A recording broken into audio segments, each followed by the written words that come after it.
आज की मूवी ना तो हॉरर है और ना ही साइकोलॉजिकल। आज मैं जिस मूवी को एक्सप्लेन करने वाला हूँ वो थोड़ी सी अजीब और डिस्टर्बिंग है, जिसमें दो फ्रेंड्स एक पॉडकास्ट शो करते हैं जहाँ वो ज्यादातर लोगों का मजाक ही उड़ाते हैं। और अपनी एक स्टोरी के लिए वॉलेस जब कनाडा आता है तब उसके साथ कुछ ऐसा हो जाता है जिसकी उसने कल्पना भी नहीं की होती है। सो इस वीडियो में मैं आपको कंप्लीट एक्सप्लेनेशन दूंगा टस्क मूवी की, जो 2014 में आई एक हॉरर कॉमेडी मूवी है।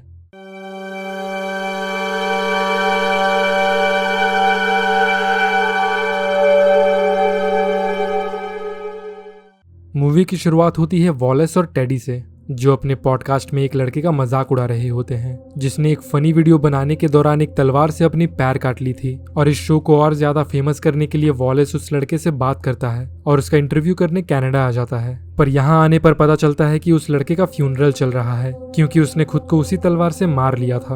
अब डिसअपॉइंट होकर वो एक बार में आ जाता है जहाँ से वो टेडी को कॉल करके सारी बातें बताता है कि वो लड़का तो उसके इंटरव्यू से पहले ही मर गया और यहाँ से अमेरिका की रिटर्न टिकट $500 की है, तो वो बिना किसी स्टोरी के वापस नहीं आ सकता।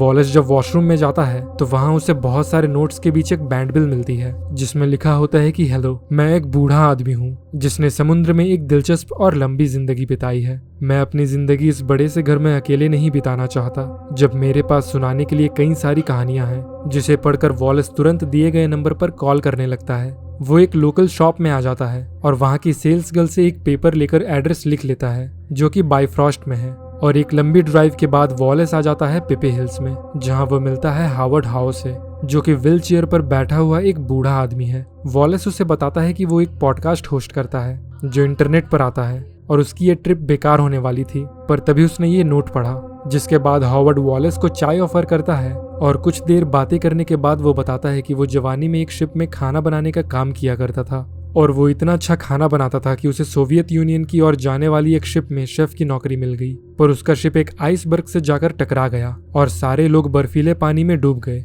यहाँ मैं आपको बता दूं कि बीच बीच में वॉलेस को चाय पीने से नींद आ रही होती है। खैर, हॉवर्ड आगे बताता है कि वो किसी तरह एक चट्टान पर आ जाता है जहाँ उसे एक वॉलरस दिखता है जिसने इतनी ठंडी में उसे अपने पास रखा, उसे गर्मी दी और उसकी जान बचाई। और हॉवर्ड ने उसका नाम अपने बॉयज हॉस्टल के एक सफाई कर्मी पर रखा जिसका नाम मिस्टर टस्कीगी था। सो उसने उस वॉलरस का नाम मिस्टर टस्क रखा। और जैसे ही स्टोरी कंप्लीट होती है वॉलेस बेहोश होकर नीचे गिर जाता है और हॉवर्ड उसकी ओर देखकर कहने लगता है कि सब कुछ ठीक हो जाएगा मिस्टर टस्क। अब हमें एक फ्लैशबैक में दिखाया जाता है कि वॉलेस की गर्लफ्रेंड एली उसे एक दिन पहले कनाडा जाने से मना कर रही थी, पर वॉलेस उसे यह कहकर मना लेता है कि इस इंटरव्यू से उसका बहुत फायदा होगा और ये उन दोनों के लिए अच्छा है। अब अगले दिन वॉलेस की आंख खुलती है जहां वो खुद को एक व्हील चेयर पर पाता है और वो अपने लेफ्ट वाले पैर को फील नहीं कर पा रहा था। और वॉलेस जैसे ही कपड़ा हटाता है वो देखता है कि उसका एक पैर कटा हुआ था। हॉवर्ड कहने लगता है कि उसके बेहोश होने के बाद उसके पैर में एक बड़ी सी मकड़ी ने काट लिया था और उसका पैर हाथी के पैर जितना सूज गया था, इसलिए डॉक्टर को उसका पैर काटना पड़ा।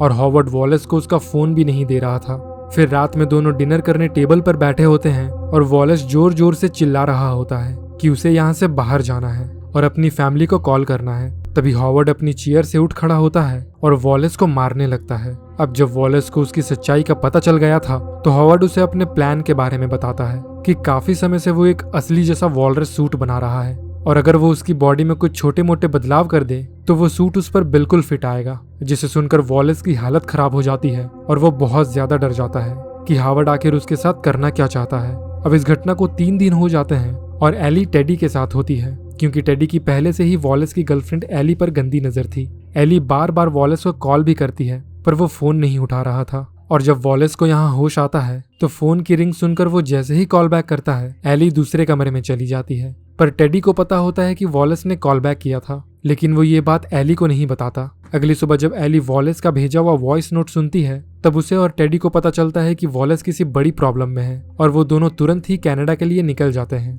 इस तरफ हॉवर्ड वॉलेस से बात करते हुए उसे बताता है कि कैसे उसके माँ बाप की बचपन में ही हत्या कर दी गई थी और उसे एक अनाथ आश्रम में डाल दिया गया था जहाँ सालों तक उसे मारा गया और उसका रेप किया गया। और शायद इतने सालों के टॉर्चर के कारण ही हॉवर्ड पागल हो गया है और उसे इंसानों से बेहतर वॉलरस लगने लगे हैं। हॉवर्ड वॉलेस के दूसरे पैर को भी काट देता है और उसके हाथ उसकी कमर के साइड से जोड़ देता है जैसे कि वो एक वॉलरस की तरह दिखे। टेडी और एली कनाडा आ गए थे और वो हर ट्रैवल एजेंसी में जाकर पता करते हैं कि क्या वॉलेस ने वहां से कार रेंट पर ली थी या नहीं, पर उन्हें कोई लीड नहीं मिलती। जिसके बाद वो पुलिस स्टेशन जाते हैं पर यहाँ ऑफिसर उनकी बातें सुनकर हंसने लगता है और उसे लगता है कि ये कोई मजाक है। पर जब एली उन्हें वॉलेस के वॉइस नोट के बारे में बताती है जिसमें वो अपने एक पैर काट दिए जाने की बात कर रहा था, तब जाकर वो ऑफिसर उन्हें बताता है कि 2 दिन पहले एक डिटेक्टिव एक ऐसे ही मिसिंग केस लेकर आया था जिसमें विक्टिम का पैर कटा हुआ था और इस तरफ हावर्ड वॉलेस को पूरी तरह से वॉलरस में बदल चुका था और वो उसे पानी में तैरने की ट्रेनिंग दे रहा होता है,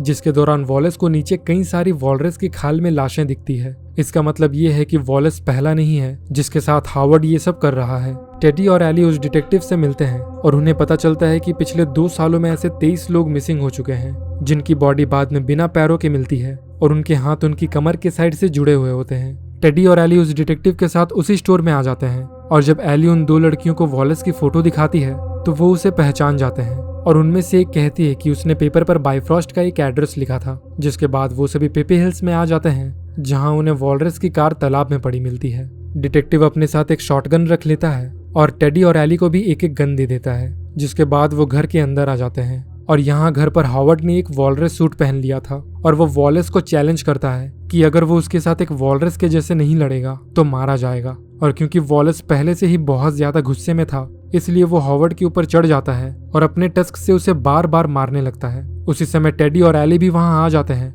और वॉलेस को इस हालत में देखकर एली जोर जोर से रोने लगती है। तभी डिटेक्टिव भी वहां आ जाता है और वॉलेस की ओर अपनी शॉटगन तान देता है। अब इस घटना के 1 साल बाद टेडी और एली एनिमल सेंचुरी में वॉलेस से मिलने आते हैं, जहां एली उसके लिए रोज एक मछली लाती है जिसे वॉलेस ना चाहते हुए भी खाने लगता है। और एंड क्रेडिट्स के दौरान हमें एक दूसरा पॉडकास्ट सुनाया जाता है जिसमें 2 अलग लोग वॉलेस के वॉलरस बन जाने के बाद उसका मजाक उड़ा रहे होते हैं। वैसे ये मूवी बहुत ही ज्यादा अजीब थी और मुझे ऐसा लगता है कि उन्हें वॉलेस को मार ही देना चाहिए था बजाय उसे ऐसा जिंदा रखने से। बाकी आपको ये वीडियो कैसी लगी मुझे कमेंट्स में बताइए।